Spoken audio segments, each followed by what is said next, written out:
Entre 2006 y 2007, las leyendas del pasado daban un paso al costado y una nueva generación empezaba a tomar el control del fútbol. Cristiano Ronaldo, Messi, Torres y Kaká eran ya realidades absolutas en la elite, caras nuevas de un fútbol que cambiaba para siempre. Dos de ellos, Cristiano y Kaká, brillaron como estrellas en Inglaterra e Italia. El portugués dominaba en el United, el brasileño en el Milan de Ancelotti, ambos campeones de Champions, ambos balones de oro, ambos referentes mundiales. Ante todo esto, Florentino Pérez quiso reunirlos en el año 2009 y lo terminó logrando. Dos bestias en un mismo equipo, una historia que debía ser legendaria, pero que terminó de la forma menos pensada. Soy Dr. Food y hoy te presento: esta dupla fue nerfeada por el bien del fútbol.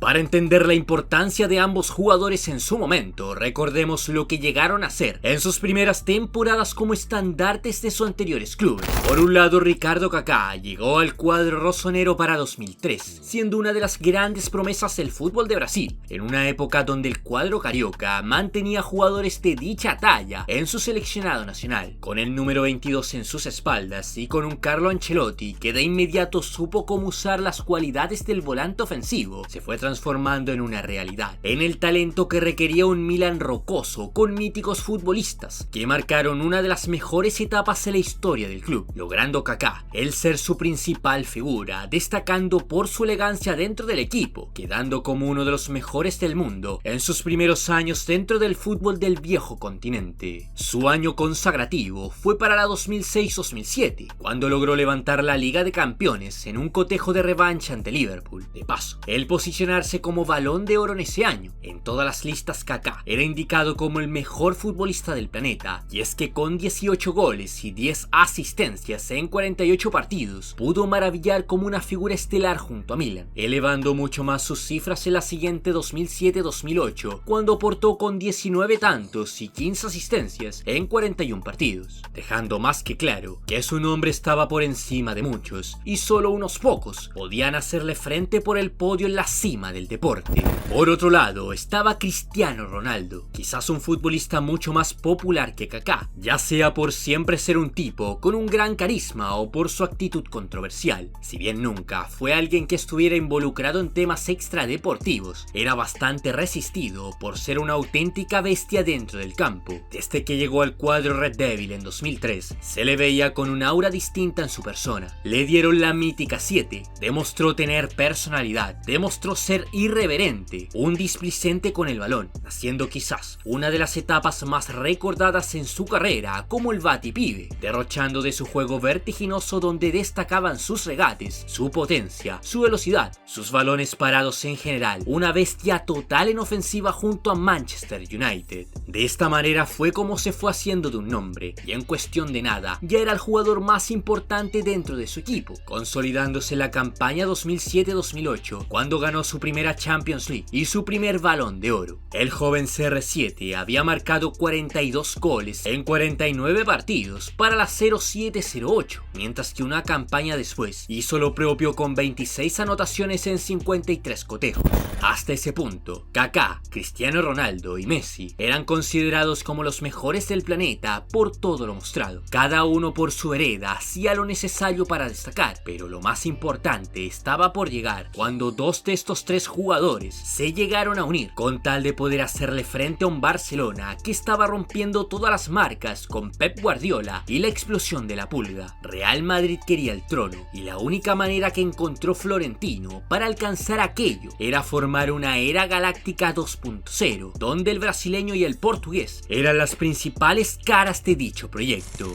¿Sabías que en el verano del 2009 Real Madrid también intentó fichar a Fran Ribéry, quien era una de las grandes figuras del Bayern Múnich y del fútbol de Europa? Florentino Pérez quería que el francés completara el tridente junto a Kaká y Cristiano Ronaldo, formando una delantera simplemente implacable. Sin embargo, Bayern Múnich se negó rotundamente a venderlo y el fichaje nunca se concretó. Si aquella operación se hubiera cerrado, quizás la historia de los llamados Galácticos 2.0 habría sido muy diferente.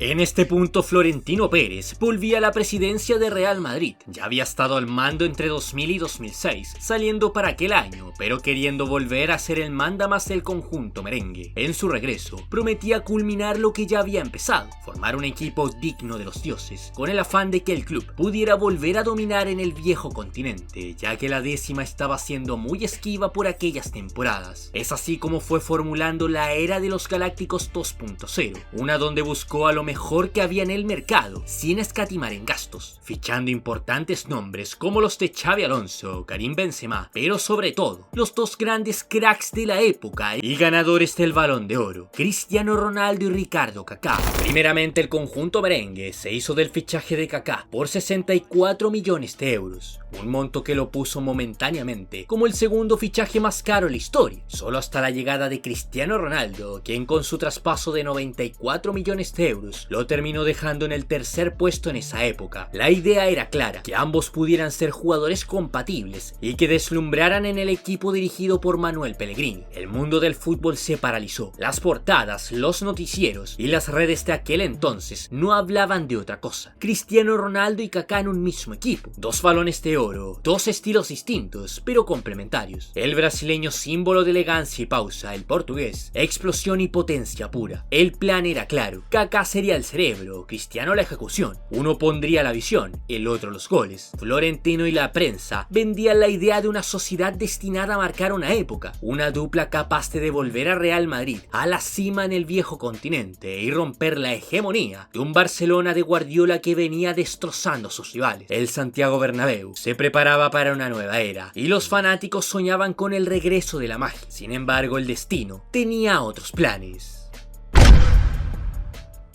Aquel sueño de ver a Cristiano Ronaldo y Kaká poder dominar Europa con la camiseta de Real Madrid no tardó en comenzar a desmoronarse. Y todo, aunque suene increíble, empezó desde el día número 1. Manuel Pellegrini, el técnico encargado de dar vida a esta nueva era, tenía una visión muy marcada del juego. Su idea era orden, equilibrio y control, con una estructura táctica clara, un 4-2-2-2, que se convertía en un 4-2-3-1 en fase ofensiva. El problema es que en esa disposición, ni Cristiano Ronaldo ni Kaká terminaban de sentirse cómodos. Cristiano Ronaldo, habituado a partir desde la izquierda con libertad total en Manchester United, se veía limitado por un sistema más rígido, mientras que Kaká, que en el Milan había brillado como enganche libre detrás del delantero, debía adaptarse a un papel más restringido, casi como interior ofensivo, lejos de su zona natural. Aún así, el brasileño se mostraba positivo con el planteamiento. En su momento llegó a decir: me encanta el 4-2-2-2 de Pellegrini, porque los delanteros tenemos la posibilidad de movernos por donde queramos. Cuando tenemos el balón en los pies, el técnico nos da libertad de movimientos. Pero esa libertad que prometía sobre el papel nunca se tradujo en el campo. El sistema no terminaba de potenciar sus cualidades y las lesiones comenzaron a cobrarle factura.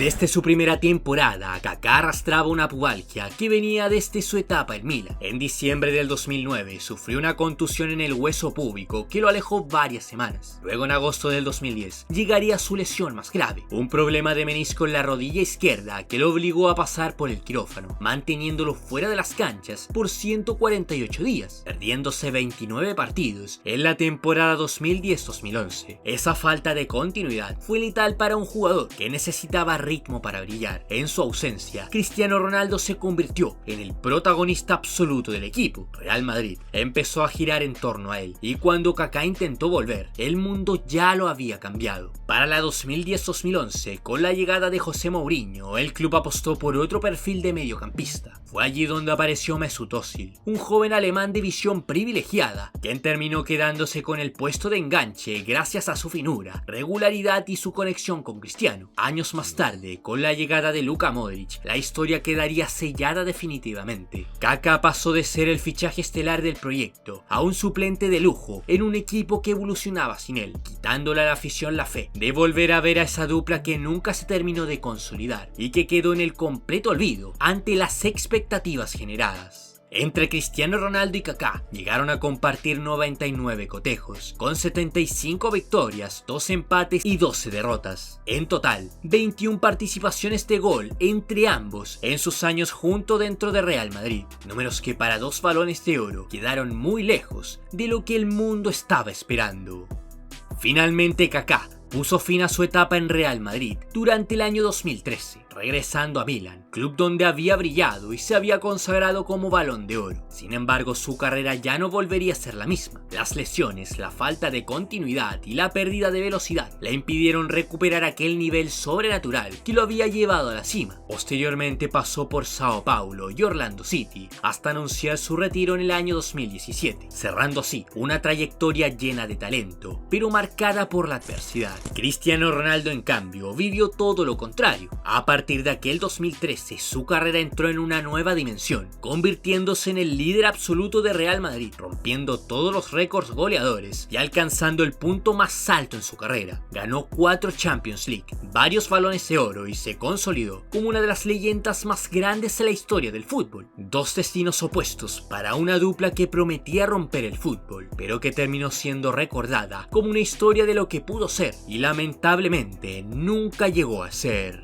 Pero tú cuéntame, ¿de quién debería hablar en el próximo video de esta sección? Déjame tu comentario. Si te gusta el contenido del canal, apóyame con tu like y suscríbete. De acá te mando un saludo, un abrazo de gol y hasta pronto, futbolero. Si hablamos de jugadores infravalorados o algo ignorados en la actualidad, se me vienen a la cabeza muchos futbolistas de los cuales puedo hablar en futuros videos. En este caso, el primero que viene a mi mente es el colombiano Daniel Muñoz, lateral derecho que se desempeña en Crystal Palace y que ha tenido un gran ascenso en el fútbol inglés en esta última campaña.